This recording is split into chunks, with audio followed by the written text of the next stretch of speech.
Welcome to Stunt Stories. I'm Corey Eubanks. You know, out of the 36 years that I've been doing stunts, for some reason, the majority of my stories seem to be pulled from working on the TV show The Dukes of Hazzard. And I don't know if it's because that was really my first real involvement with doing big stunts back then. But I seem to have like an endless supply of these stories. They're like engraved in my brain. I just will never forget them. And some of them are really good, fond memories. And some of them are not so fond, but they're solid and funny now. Funny. Back then, not so funny, but now they're funny. Like, for an example, I remember I had not yet had an opportunity to drive the General Lee on camera. And I wanted to so bad. And this was on the first season that I got to work on the show. And it was a Friday. And I remember Paul Baxley approached me. And again, Paul Baxley was the second unit director, the stunt coordinator. He was the boss, my boss, everybody's boss. And he walked up to me and he said, "You want to drive the General Lee?" And I'm like, "Yes, sir, I do. Yes. Yeah, that'd be great." You know, I'm trying to be all casual about it. And he's like, "Okay, go get in the General Lee. We're going to do this shot. This is the last shot of the day." Now, this was Friday, okay? It was the last shot of the day. And everyone's wanting to get out of there and start, take off and start their weekend. And this is the last shot. One more shot and we're done. It's a wrap. He's like, "Go get the General Lee." So I get the General Lee and I bring it over. And I'm like, I'm going to show these guys that, you know what? I can drive. Because I'd been coming out after work and practicing because Paul told me I could. And left Tommy Cimento, the mechanic, behind so I could practice. I'd been practicing hard. And I knew I could drive. I just wanted an opportunity to show him, and this was it. I was so excited. So anyway, he says to me, he says, "Babe, we got this special lens, very special lens that can follow you. This zoom can just follow you, and the further you go, it just stays right with you. And we want to test out this lens." And I looked back at the camera, and to me, it looked like the lens we had been using all day. It didn't look like a special lens. It just looked like the same old lens, and it was a zoom lens, but it looked the same size as the one we'd been shooting with all day. I'm like, "Is that the lens there?" And he goes, No. We're gonna put it on. But what we want you to do is, I want you to take off down this road, and I need you to go as fast as you can, and don't stop until you hear me say cut on the radio. I'm like, "Yes, sir. Yes, sir." And he's like, "You got your walkie-talkie?" I'm like, "Yes, sir. It's right here." Got the volume up all the way and set him on channel 1. And he goes, "All right, babe, don't let me down. As fast as you can." This was it for me. This was my opportunity to show him I could drive. Had it in drive, and my hands were all sweaty. I wiped the sweat off the palms of my hands on my pants, and I was so excited. And all of a sudden he says over the walkie-talkie, "Okay, ready, babe? Action, action, action." And I just stomp on it. And I take off down this road, kicking back gravel, fishtailing it, trying to make it look exciting around the first turn. And went around the bend and down through this little creek and up this hill and over the hill and down. I'm like, wow, what kind of lens is this that can see through mountains? I just kept driving. I didn't hear cuts. I just kept going, but I'm thinking, was this a satellite lens that off the satellite and it can see me? And I don't know. I don't hear cuts. So I just kept driving. I went around another bend and down through another creek, and there's this long stretch across this valley, maybe like 200 or 300 yards. And I just floored it. I went as fast as I could. I'm like, they've got to say cut any second, but I didn't hear a cut. So I kept driving. I went over another mountain, and I went into another valley and down through another creek. And then I started feeling kind of stupid. Like, there's no way. Come on. There's no way this lens is seeing me right now. It's impossible. I had learned if you can't see the lens, it can't see you. And what the heck is going on here? So I pulled over on the side of the road. I got out of the General Lee, and gosh darn it, I didn't know what to do. I mean, I'm doing just what my boss told me not to do. I stopped before he said cut, but I'm like, looking, I'm like, I gotta be at least a couple miles from where I started. There's no way this lens can see me. So I got back in the general lead and I turned it around and I started driving back. And now it's starting to get dark. I mean, I'd been gone like 15 minutes. And I'm trying not to feel like really, really stupid. And I'm driving back and I see the one hill that I had gone around when I knew that I had lost view of the lens and that it couldn't see me because I'd gone around this sharp embankment on this mountain. So I parked the general lead and I climbed out and I walked and I'm peeking around the corner through the sagebrush, and I could see way down in the canyon, I could see the boar's nest and Uncle Jesse's farmhouse, and I could see base camp. And I could see in base camp the honey wagon, the tail lights from the honey wagon leaving. Base camp parking lot is empty. Everybody had left. Everyone had taken off. And I remember thinking to myself, wait a minute. There's no special lens. They were playing a practical joke on me. Must mean they like me. Yeah, I learned the next week when I came back on the show that Paul had, as soon as I took off, action, action, action, and I took off, he looked at everybody and said, hey, everybody, thank you for a great week. That's a wrap. Have a great weekend. See you on Monday. And just forgot about me and left. I thought, well, you know what? My mom told me if they pick on you and play practical jokes, it's because they like you. And I learned on that day that that's not necessarily true. Sometimes they just don't like you. They didn't like me when I first started out on that show. It was a hard group to get into, to be accepted by.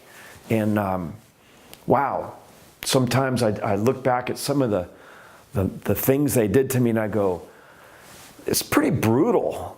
The practical jokes got really out of hand, like the time they took the fiberglass and crushed it up and put it in the shirt collar and the armpits of this shirt and had me wear it all day long. And that's a whole nother story. Anyway, starting out in the stunt business sometimes is, it's different for some people. Some people get into the stunt business because they were athletes and they take that athleticism that they have and that special skill and they incorporate it into the stunt business. Some people come from an acting background, and that happened to a very good friend of mine named Tammy Baird. She was an actress, and she got involved in the industry on a movie called Mr. and Mrs. Smith. And she had a little acting part. And then after that, she thought, wait a minute, she was working around all the stunt men and stunt women like Tim Trella and Debbie Evans. And she thought, this is where I belong. This is what I want to do. I want to be a stunt woman. And yeah, she worked on Desperate Housewives, and she worked on Iron Man and Justified and Supergirl and Hot Pursuit and Sons of Anarchy. And she got this reputation for being double tough and talented and a great attitude. I mean, incredible stunt woman. And I got to sit down with Tammy Baird at Fast House and get to know more about her. So check this out.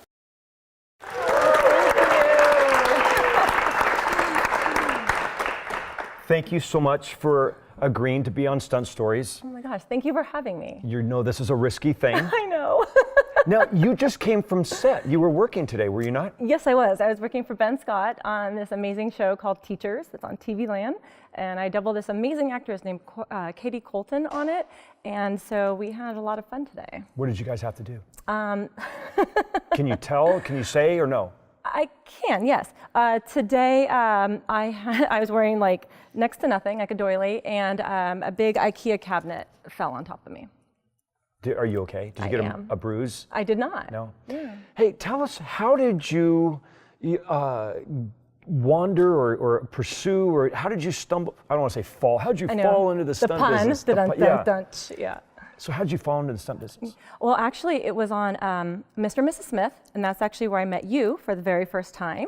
I remember you were blaring your song, The Stunt Face That Never Gets Seen. I even jumped the General Lee. Like you're like that. Are you making fun of my song? No, I love it. It's very catchy. I feel like she's making No, fun of my it's very catchy, and I want all of you guys Hollywood to hear it. stuntman I think song. that he needs to play the song. But anyways, it was. Hey, I played it for Snoop Dogg, and he liked it. Did when he? we were on Starsky and Hutch, yeah. Yeah. You like? I'm getting all defensive over my... No, it's a really good song, and I want everyone to hear it because it's great. And sadly, I haven't heard it since 2005, so please play it again. Put it out there. So we met on... So I was on Mr. and Mrs. Smith, and I booked a small stunt acting part. And at the time, I moved to LA to pursue acting.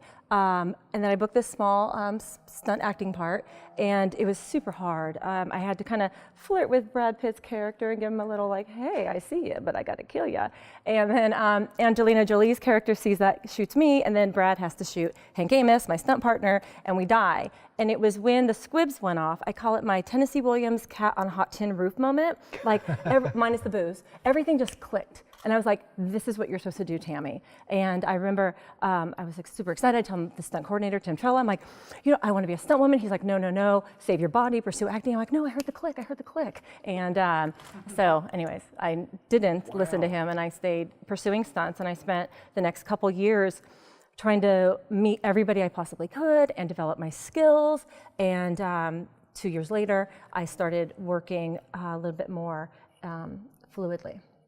What would you think are your strong points? I mean, as far as horses, rappelling, high falls, car hits, driving. What is it that Tammy Baird you feel is? I'm really good at what?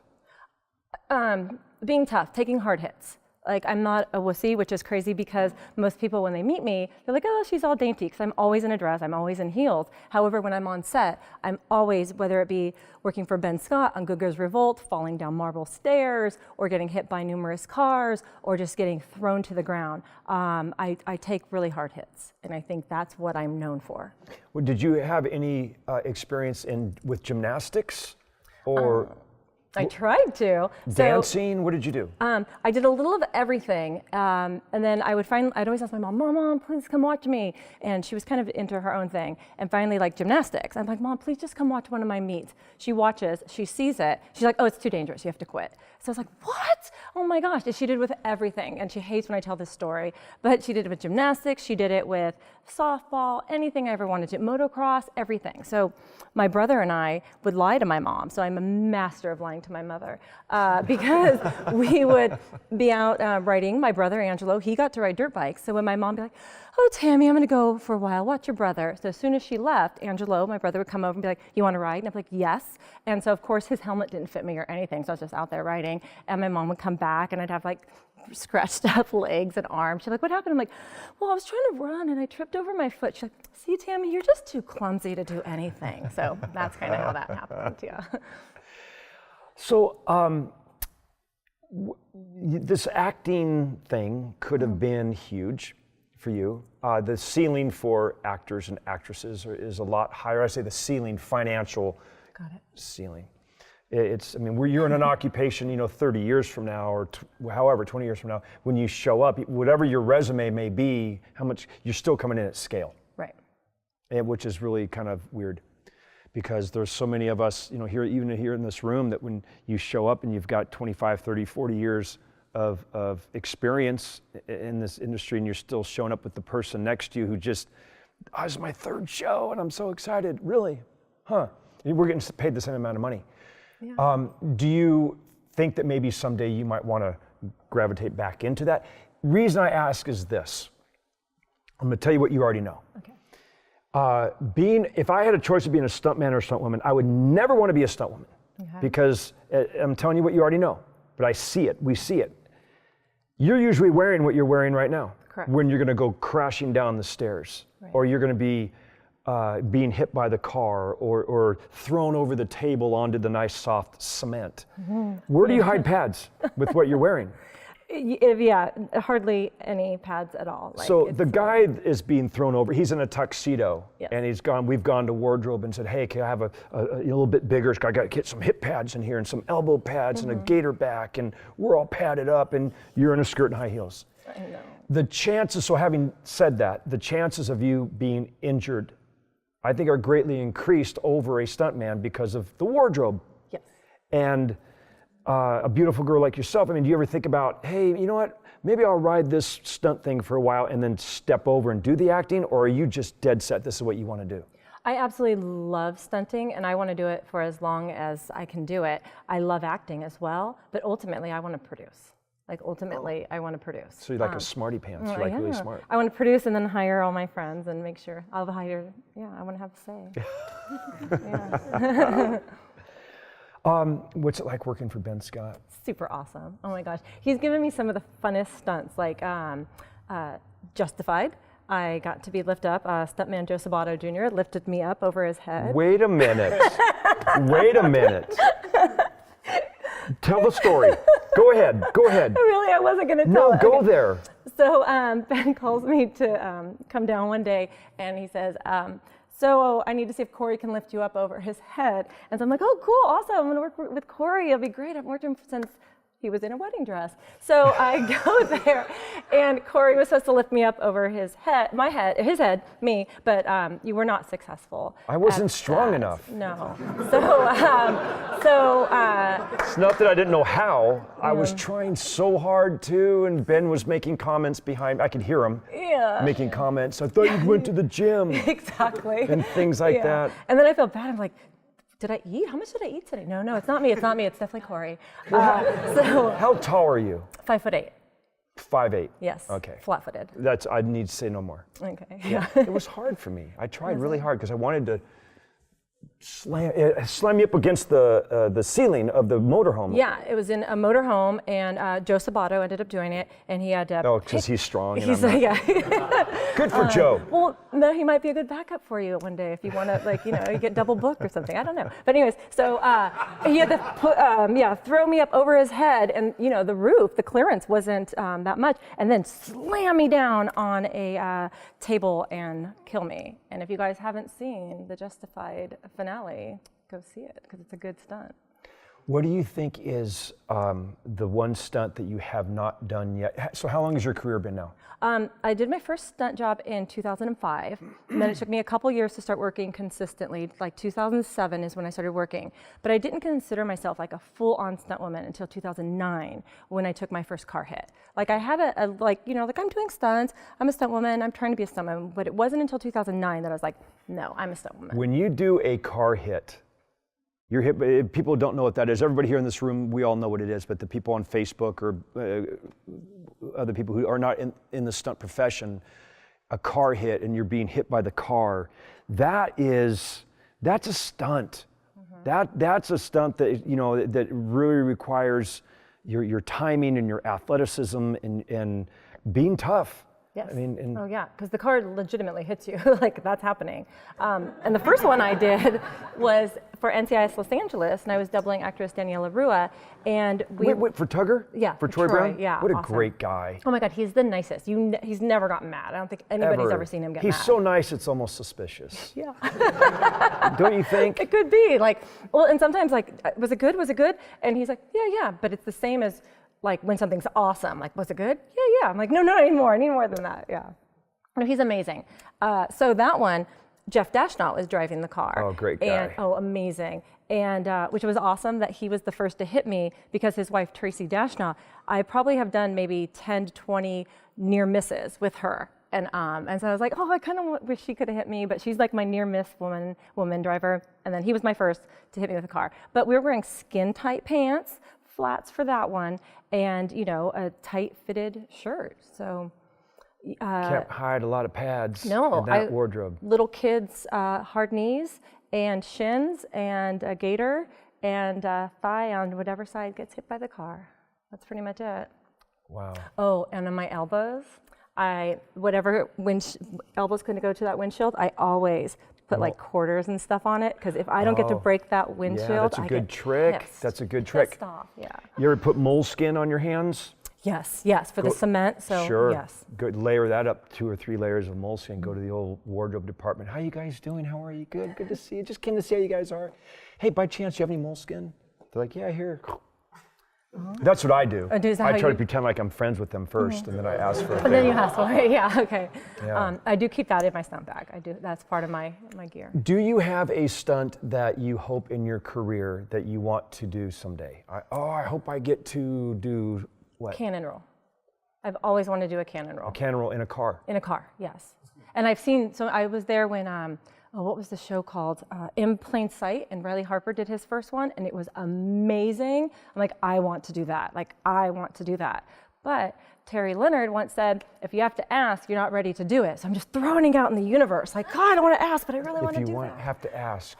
If you have to ask, he was saying one time when I was on Fast and Furious 4, I was talking with Terry Leonard, and we were talking about stuff, and he was saying how I think Melosi had said something like, Dad, I want to do this stunt. And Terry said, well, if you have to ask, you're not ready for it yet. So I was like, okay, I can't ask yet, but how do they know? I'm trying to throw it out in the universe. I want to do it. Put it out in the universe there. Yeah, you just did just now. Yeah. Quite a few people know you want to do a cannon roll. Watch. And Terry Leonard's going to comment, nope, Tammy, you had Yeah, to you had to ask for it. Yeah. You know what's so Exactly. hard is to tell a Terry Leonard story without talking like Terry Leonard. Yeah, I'm kind of, I don't want to talk No, like that. get all that gravel in your voice when Yeah, you talk I'm about going it. to use this one. Do you have a preference if you're going to use powder or nitrogen? No, I don't have, I'm not knowledgeable yet. I'm not ready for it. But when the time comes and they say like, okay, Tammy, you're going to be doing this, I should start preparing for it more. Yeah, start investigating it a little bit, looking into it. That's my advice. And I've had tons of people say, no, Tammy, you just shouldn't do that stunt because if you get injured, so you do this stunt for a set amount of money, and let's say something goes wrong and you get injured and you're out for 3 months. Now, was it worth that adjustment money that you accepted for that job? And then you'll be out for 3 months as opposed to not doing it. Your chances of getting injured on a cannon roll are less than if you were to do a pipe ramp, say. Oh, really? Oh, yeah. Okay. It's all about height and gravity. I mean, on a cannon roll, you're not getting very high off the ground. When you pitch the Yeah, car, I you're wanna do it rolling. so bad. On pipe ramps, have you seen the pipe ramps like that Debbie Evans has done? She's amazing. Oh my gosh. I have not seen all of her work, but I met her actually on the Matrix 2 up in Northern California. I was not in stunts yet. I was a background driver, and I met her, and she was the nicest person ever. Really? And, yeah, I know. Debbie Evans. I know, it's surprising, huh? You're like, Debbie, nice? No, she's amazing. And then later when I got into stunts, she remembered me, and she was so kind and offered me like, little tidbits of information and advice. I Priceless love her. I love information. her. Yeah, Yeah. priceless. Yeah, when we were working on the reshoots of The Invasion, I fell in love with her. Like, she's amazing. Speaking of Debbie Evans, how are you in a motorcycle? I'll say no. I used to ride dirt bikes when I was younger, but when I moved to Los Angeles, I stopped riding. How about horses? I love horses. Absolutely love horses. Can you dance? I can. Can you show us a move? That was it. Kidding. Yeah. Well, what's crazy is I was just talking today with Ben Scott because I shoot bow and arrow, and my goal is to shoot it on a horse. Isn't that I called don't- archery? Archery, yeah. But I actually shoot Asiatic. That's like my style. Oh. Asiatic. So what's the difference? Asiatic. What I is was that? just saying like bow and arrow for everybody. So here. us dumb people would know what you're talking about. Yeah. No, but I do. Like I shoot archery, but my ultimate goal is to shoot it on a horse, which I cannot do right now. So riding on a horse and shooting a target as you go by. Yes, but I can't do it yet. Why? Yet. I'm still working up to it. Okay. So you've worked for Ben Scott, this Ben Scott guy. I know. We just talk about him so much. He's awesome. What other stunt coordinators have you worked for? Troy Brown, Eric Norris, great guy. Sons of Anarchy. Yeah. Was 6 seasons on Sons of Anarchy, doubling Katie. And did we ever work? We had to have worked some of the same days. I worked a couple of times on Sons of Anarchy. I'm not really a motorcycle guy. My son-in-law, Logan Holiday, would work on that quite a bit. Yeah. I'd be brought in to do a little fight here and then, but not so much. Yeah. How about the day that you and I showed up for work? And be honest with me. Did I look okay in the wedding dress? You looked okay, let me put it this way. So we both are wearing wedding dresses. Who do you think got more catcalls that day? Corey did, totally. Not that it's a competition, No, but it was- I smoked you on the cat big calls. time. It was, who was it? It was Megan, Godfrey, Ann, Scott, myself, and you. And yeah, this guy here, he was the one. Like, it was like, woo, hey, Well, baby. you gotta work it a little bit. Oh, he worked it too. Yeah. It was a little off-the-shoulder ensemble, just showing his tattoo though, so I didn't give him that come hither. Yeah. Oh, well. And then, and we had to go face first in mud. That was the glamorous part of the job. So. Yeah, it was organic mud. It was clean. Do you have a mentor? I have a few. The people who I love, one is who I try to role myself after would be Debbie Evans, her sister Donna Evans. And Donna Evans actually taught me early on in the stunt industry, one of the lessons that I use all the time is that I don't own an actress and an actress doesn't own me. And I think so often people, women and men, you double an actor or an actress and you feel like, oh, that's it, I double them all the time. And then you'll hear or see on Facebook or wherever, like so-and-so's doubling my actress. It's like, no, it's not your actor. Right. Just because you double them once doesn't so mean true. you own them, and vice versa. That's so true. I love Donna, and I just think both Debbie and Donna are so elegant, and I love them. Diana Lupo, who passed away last year, she was one of my super close friends, and it was very sad. And she's one of my role models too, because the girl is badass. If you guys don't know anything about Diana Lupo, Google her, look her up, go to her IMDb page. Her work is amazing, like what she did. So those are my three. Awesome that you would do that. Something that is so few people do is to praise others that you work with, and why not? If someone's doing, that's the whole idea behind doing the stunt stories, is I want to just like feature people and say, hey, you know what? A lot of times you go places and you've done all these great things that you've done in your career and nobody knows who you are and they don't, hey, great job in that movie. We don't get that recognition. So I thought this would be an opportunity, the stunt stories, to really kind of shine the spotlight on the stunt men and stunt women who do these phenomenal stunts, and you know, and someone like yourself, I see that in you. Now I'm getting to know you better. When you know, we're on work, on set, you don't really get to know each other that well. Right. Sometimes. But you seem like that type of person. You want to be able to give credit to others, and I applaud you for that. I do. I tell people all the time, like when they get into stunts, like find the people who are your height, who kind of look like you with your body build, and befriend them and work out and train with them, because hopefully they're more successful than you are, and they're going to get booked and they're going to need to find a replacement. And if they train with you and they know your skills, then why wouldn't they refer you? You know, just like I was saying, like, hey, well, Joe Sabata's kind of like you, Corey, you can use him as your backup. You know, I just think that it's important to. I think that especially for girls, you know, women, that often everybody wants to keep all the work and hoard everything, and that they don't want to help one another. And I like, why? Help each other. You know, I think that it's so important it's a beautiful thing to be a good person. You look at it that way. That's awesome. Oh, yeah. It is, because it's a very competitive, not just the stunts that we do, but competitive with, you know, who we work with, you know, who's going to get the job. And how do you feel about the fact that there are no Oscars given out to stunt performers? I thought about this a lot, because at first I was like, well, you know, we are the faces that don't get seen, like the lyrics of your song. But I do feel like after a lot of thought, I do think rightfully that there should be a category by all means. And, you know, so hey guys, stand up for stunts. It's a hashtag. So I think that we definitely do need that. I think it's important to, let's get that best stunt coordinators. I think that's what they want. I think so. Yeah, I think there should be 3. Oh, do tell. I think there should be best stunt coordinator, man or woman, doesn't matter. It's like best director of a film. Agreed. Then I think there should be a best stunt woman and a best stunt man. Oh. And it doesn't necessarily mean what the stunt is. I think that's not me. Ensemble. So stunt ensemble. No? Okay. I don't know. You know, that's just me. Yeah. That's me, my little No, thought. hey, if we could get 1, I'd be grateful, but if we could get 3 categories, I'm down for that. Hashtag stand up for stunts. Hey, thank you so much for being on Stunt Stories. Oh my God, thank you so much for having me. Tammy Baird. Thank you guys. Thank you. Thanks, babe. Well, that's it for this episode of Stunt Stories. I hope you enjoyed it.